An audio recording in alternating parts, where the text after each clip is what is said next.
So the 40-yard dash is certainly something that people pay a lot of attention to, especially when it comes to positions where we feel as though that matters, such as defensive backs and wide receivers. But one thing I did last year a lot of was look at these, certain combine drills that a lot of people say matters and kind of just see if it actually does. Run the numbers and see if it actually is a good predictor of success or if it isn't. We saw some interesting stuff. For example, hand size with quarterbacks, something that gets talked about a lot. Kenny Pickett had it talked about a lot. Joe Burrow had it get talked about a lot. That's a stat that it's done at the combine, but doesn't actually really seem to matter too much. If you look at the data, it seems like there's not really a correlation between having bigger hands and being a successful quarterback. Meanwhile, for something like the 40-yard dash for cornerbacks, there actually is pretty interesting data there. There's a pretty high correlation between being fast at the 40-yard dash and being successful at the NFL level in being a corner. So some things are very important and matter. Some things are unimportant and do not matter. So even the 40-yard dash, it's a good predictor for cornerbacks, maybe not so much for offensive line. So what about safeties? Because obviously a specific 40-yard dash time has been getting talked about a lot. That is Kyle Hamilton, who's supposed to be this incredible safety prospect, but he did not run a great 40 time. And also, it should be mentioned, you look at his 40-yard dash, it just looked weird. Like he, clearly, it seemed like he just isn't great at track, which is another, issue with the 40-yard dash, even though it can still be a good tool with certain positions. So what I wanted to do was just look at, does the 40-yard dash matter with safeties in general? How important is it? And that's what I decided to do. So I went back and I only used the past 5 years, which might be a bit of a small sample size, but we still have over 30 players or so. And I think it's a decent enough sample size. And I simply just rated every player either a 1, 2, or 3. A 1 means you're just not a good player. A 2 means you're an okay player. And a 3 means that you're a really good player. So again, pretty simple, straightforward, and it's just my opinion, so we might disagree on certain players, but as a whole, that's what I decided to go with, just because, again, there's no definitive way of saying who is good or who isn't good, so this is what we have to work with here. So after doing that, I just simply said, okay, where did the guys rank that ran fast 40 times, that ran slow 40 times, and ran in between? So let's get into it. This is the data, and what you're looking at here, the formatting's a bit weird. I didn't know how the best way to format this. Every way I tried to just didn't turn out that great in terms of looks. But what you're looking at is the top column is if this is the score of the players who ran who didn't break 4.6, so 4.61 or higher. Then there's guys who ran 4.51 to 4.6, guys who ran 4.45 to 4.5.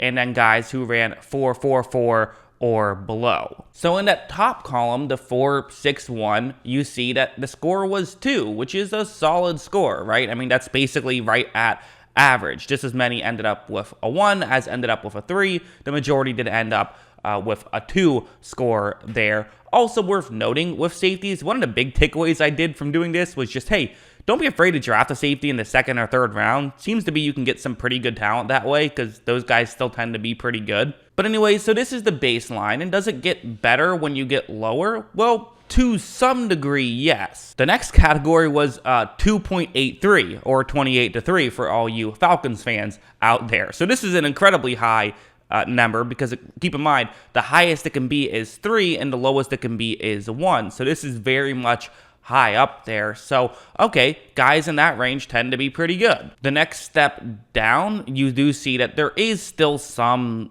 it's a drop off for sure, but it's still higher than the people that run a 4.61 or worse. So there still is some value in getting yourself into that position. I also think it's totally fair to say we are still dealing with a bit of a small sample size. So again, anything, I think you can definitely correlate some of the variance to small sample size if you want to. Finally, guys who ran below 4.45, they actually had the worst grade here. So only 1.88. The average person drafted who runs a sub 4.44 was the worst of the bunch. And in fact, that means that you're more likely to be bad than really good. So that's Interesting. One way to interpret this data is to simply just say, okay, well, clearly this means that the 40-yard dash, not really that important, which isn't exactly how I would interpret it, actually.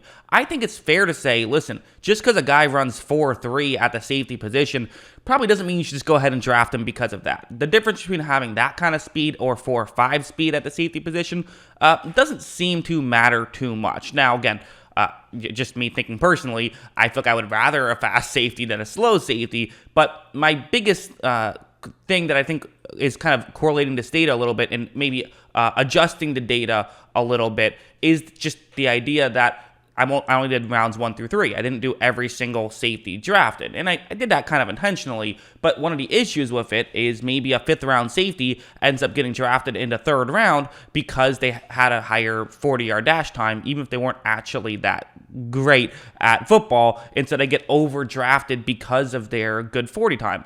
That makes sense. And that could be why we see such a lower number at the lowest position of 40 time. That checks out to me.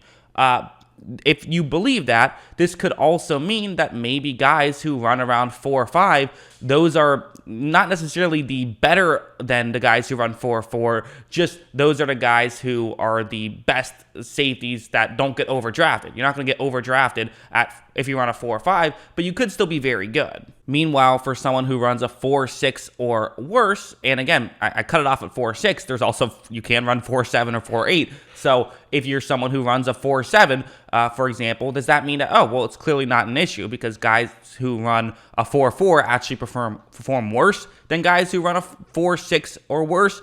Again, to me, I would not think that is entirely fair. I think it's fair to say, no, that 4.6 cutoff tends to be a pretty interesting cutoff of you'd like a guy to break 4.6. You would like that because you do get worse when you get to that level, and it's not because you're getting overdrafted, right? At least not from this position. So does the 40 time matter? For me, I'm actually going to say yes. Now, I don't think it's as important as, say, 40 time for a corner, right? Because for a corner, it's just like a straight jump, like the better you are, or the faster you are, the better you are almost exclusively. For safeties, it is not that simple. And again, there still is even a jump between, guys who run a 4.5 to 4.6 perform better than guys who run a 4.45 to 4.5. So that alone is also a little bit confusing, which again might be just a small sample size. It might be guys who can break 4.5 get overdrafted, whereas guys who don't, don't, but are still good, and you're still fast enough to perform at the NFL level. That's what I would assume is like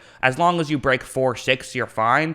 And to me, that's probably the way I would view this. Is if you can break 4.6 at the safety position, I don't really care. If you can't, I think that's a little bit of a concern. But also the difference between running a 4.5 and a 4.4, I don't really care that much. That doesn't really seem to matter too much. The data doesn't show that it's a big deal to break that stuff the way it can for other positions. So that's my final verdict on all of this. That's what I think. What do you guys think? Let me know in the comments below. What are your thoughts on all of this? Always love hearing from you. And of course, as always, thanks for watching.